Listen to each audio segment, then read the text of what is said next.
That Article 49 of the Fourth Geneva Convention of 1949 quotes, individual or mass forcible transfers of protected persons from an occupied territory are prohibited regardless of their motive. It is very, very clear it would be a war crime. Well, then you go to court with it. But I'm telling you, this is what's happening all right, then. in the field. I mean, I'm not here to make a judicial judgment. I'm telling you what's happening. And what's happening is, yes, the Israeli army has cleared out about 65% of the Gaza Strip. It doesn't get much more explosive than this. We've got a fiery clash between British journalist Louis Goudor and the former Israeli ambassador to the United States. And in this exchange, the ambassador goes so far as to describe the Gazan people as nothing more than debris. Yes, debris. Now think about how loaded that is. We're not just talking about a slip of the tongue. We're talking about a sitting representative of Israel framing an entire civilian population in language that strips them of humanity. And Goudor, to his credit, doesn't let it slide. He pushes back hard. What follows is a heated, almost chaotic back and forth that captures everything wrong with how these conversations are framed in global media. Before we dive into the full story, comment where you're watching from and don't forget to like and subscribe so you don't miss the next one. This isn't just a debate. It's a raw look at how words can expose the deeper political mindset at play. And believe me, by the end of this clip, you'll see exactly what I mean. We'll be speaking to a former Israeli ambassador to the United States, and indeed we've got him on the line now. Michael Oren, who was Israel's ambassador to the US from 2009-13, also a former deputy prime minister in the Prime Minister's office. Michael Oren, thanks so much for joining us this morning on the show. Let's just turn to your old patch, in a way, the United States. Obviously, we saw the Israeli Prime Minister Benjamin Netanyahu in Washington this week. There was a lot of talk and hope. President Trump expressed this himself, that there may be finally a deal for a renewed ceasefire. Hasn't happened. Were you disappointed by that as well? Yeah, I was disappointed. I think everyone's kind of disappointed. A poll came out in Israel this week that said that 74% of Israelis think that we should end the war, even if it means that Hamas comes out of the tunnels and declares victory. The important thing is to get the hostages back. And you should be very frankly, the army is very tired. This is an army that's been fighting for well over 500 days straight. And these are not, for the most part, not kids. These are our family members, reservists. People have businesses. It's too much. We're at a sort of a breaking point. So yes, there was a hope that a ceasefire would be reached, but it wasn't. And the question is, what's next? What appears to be next, and again, I stress I'm not a spokesman for the Israeli government, is a plan to move the bulk of the Palestinian population into the southern part of the Gaza Strip, where aid centers will be open, and that will clear up the northern part of the Gaza Strip for the Israeli army to go in and finish off Hamas. It appears, and I say this, guardedly, it appears that President Trump and his administration is on board with this.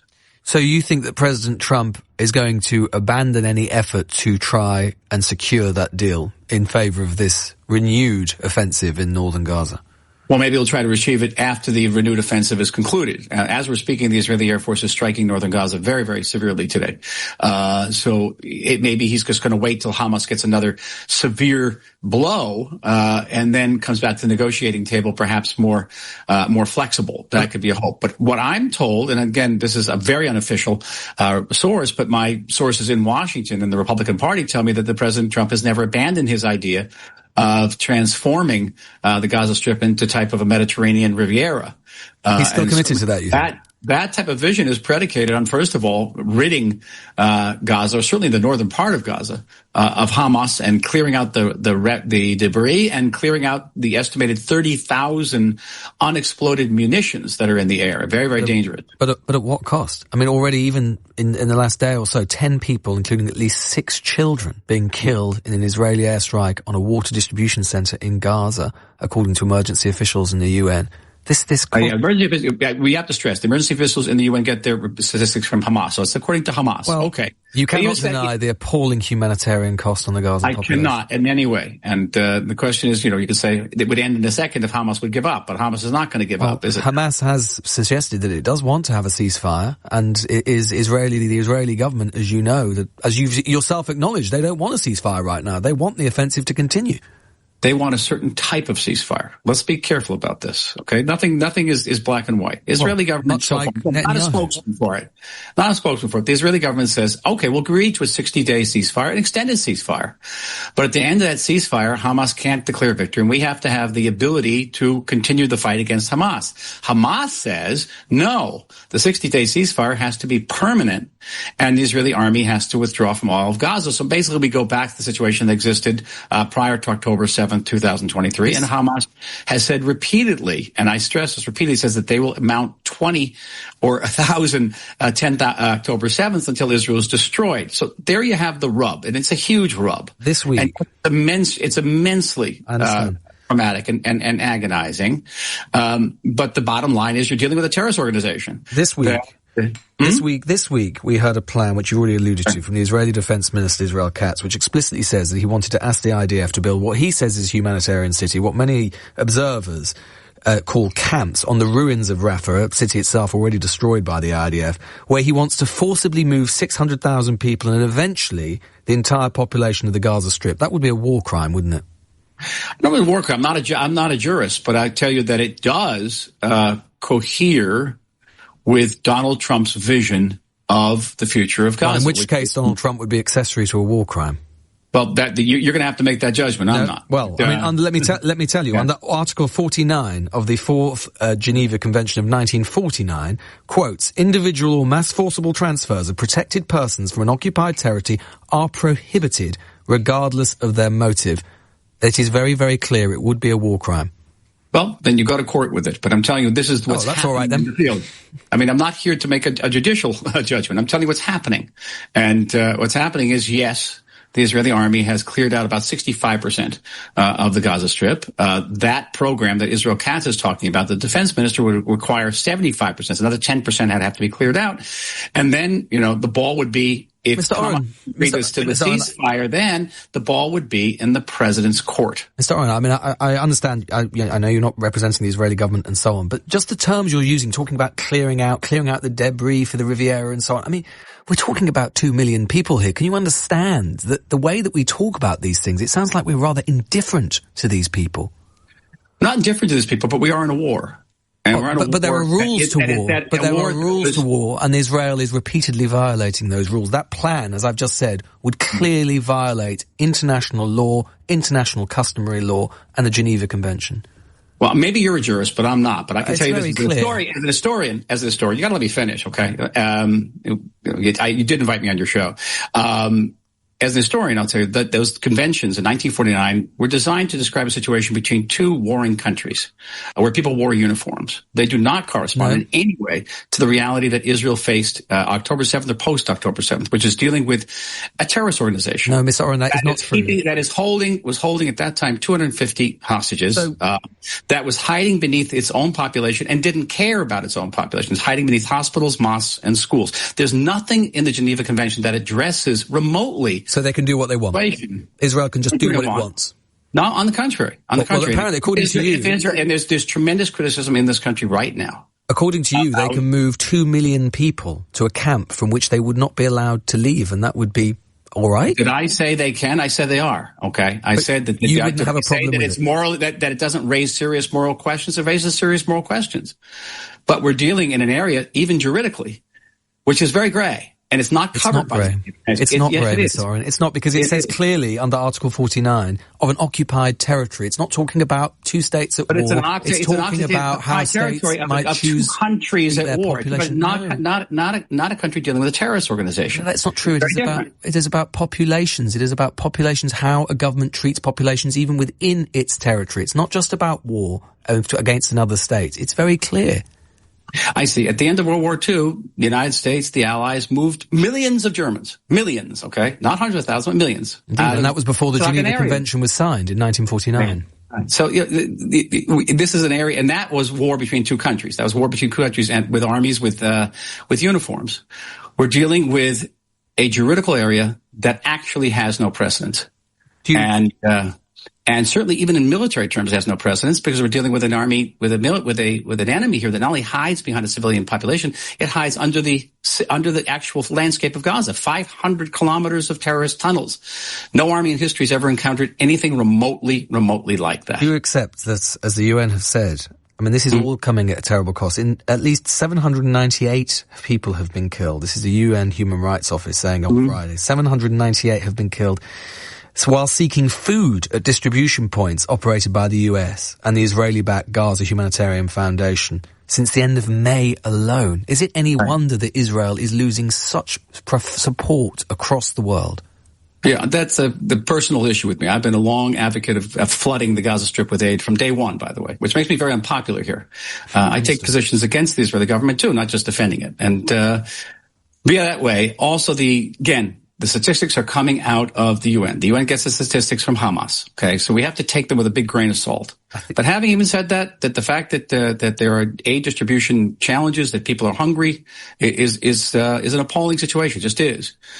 We also know that Hamas has been killing people trying to seek aid. Hamas has been killing and kidnapping people who've been distributing aid because Hamas, under the UN aid distribution, got 60% of the aid stolen, and that creates another situation not addressed. And I stress not addressed in any way by any of these Geneva Conventions. It's just not there. You wouldn't deny, though, that it is deeply, at the very least, let's leave aside the legal question. Right. It is deeply, deeply morally problematic that Israel has been using aid and lack of food as a weapon in this, they tell us it's not a war, in this war. Okay, but let me ask you a question. I know that's kind of unusual Please, let me ask a question. Okay, say you wake up in a sort of Kafkaesque situation, and you wake up, to your horror, you find yourself in the shoes of Benjamin Netanyahu. What would you do right now? Well, I would not starve people. It's very clear. I'm just saying, okay, say if you gave them, I'm just going to game this out, okay? If we have time. Because I have to do this with myself all the time. Let's see if you can do it. You give them the aid. You give them all the food in the world, but you know that 60% of that aid is going to Hamas, and Hamas is going to enrich itself and is going to get more weapons, are going to kill more of your own civilians, okay? So what call do you make?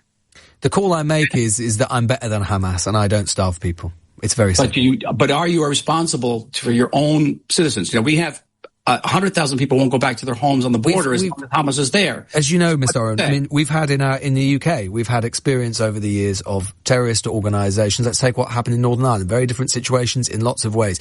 Despite we had a terrorist situation in Northern Ireland, the British government did not turn around and say we are going to terrorise the population of Northern Ireland just because some of the people in Northern Ireland have sympathies with, are indeed part of a terrorist organisation. I can think a lot of people in Derry and Belfast would really disagree with what you just said. Of course they would disagree, but the UK never used starvation. They really disagree with it. The UK never used starvation as a weapon of war, as far as I recall. The Catholics of Northern Ireland never invaded England, never killed the equivalent of the IRA set bombs off. The IRA set bombs off and killed British civilians on the British border and killed tens of thousands, with the equivalent of tens of thousands of English people. Okay, they didn't. I answered your question. So you would use starvation as a weapon of war. I answered your question. I'm saying it. You got to just put yourself in the feet of any leader. It doesn't have to be Benjamin Netanyahu. Anyone. Okay, so you say, I want a ceasefire. You know, we all want to see, we want the war to end, but you understand that once the war ends, Hamas wins, Hamas comes back, 100,000 Israelis are not going to go back to their homes. But you're not going to be able to, that's the whole point. But in a way, Mr. Oren, that is a question about whether whether you can use pure military force, whether you can achieve peace down the barrel of a gun. You're never going to destroy Hamas, particularly when you are killing civilians day after day after day and radicalizing a whole generation of Palestinians against you. You may get some temporary security. You will never get peace. But the answer to that, again, is an historian. This is not the first bout of fighting we've had with, Arabs and Israelis or Palestinians and Israelis going back to 1948. Today we have 6 peace treaties with Arab countries that in previous rounds were engaged in brutal combat with us, in which many, many civilians died. So empirically, you're wrong. Empirically, some people conclude that making war against the state of Israel is a bad idea, and you should make peace. Yes, some people get radicalized, but other people wake up and say, okay, enough is enough. Now, if you have different evidence that you can deduce, I'd like to hear it, but that's the truth. Now, I want to go back to the question. What do you do?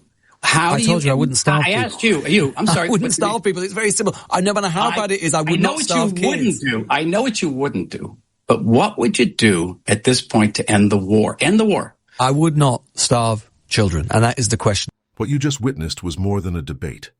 It was a window into a mindset. Luis Gudor went head-to-head with the former Israeli ambassador, and yes, it got heated, but the real story is in the language being used. Because when the ambassador openly described Gazan civilians as debris, that's not just a poor choice of words. That's a glimpse into how an entire population is being dehumanized in order to justify policy. And that's the core of the problem when you try to have an honest conversation about Gaza or Palestine on the world stage. The moment the discussion starts to get uncomfortable, the framing shifts. Suddenly, people aren't families, children, or human beings.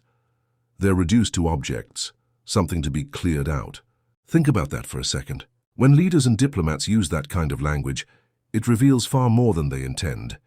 It tells you exactly how they view the people caught in the middle of this conflict, not as equals, not even as civilians with rights, but as obstacles.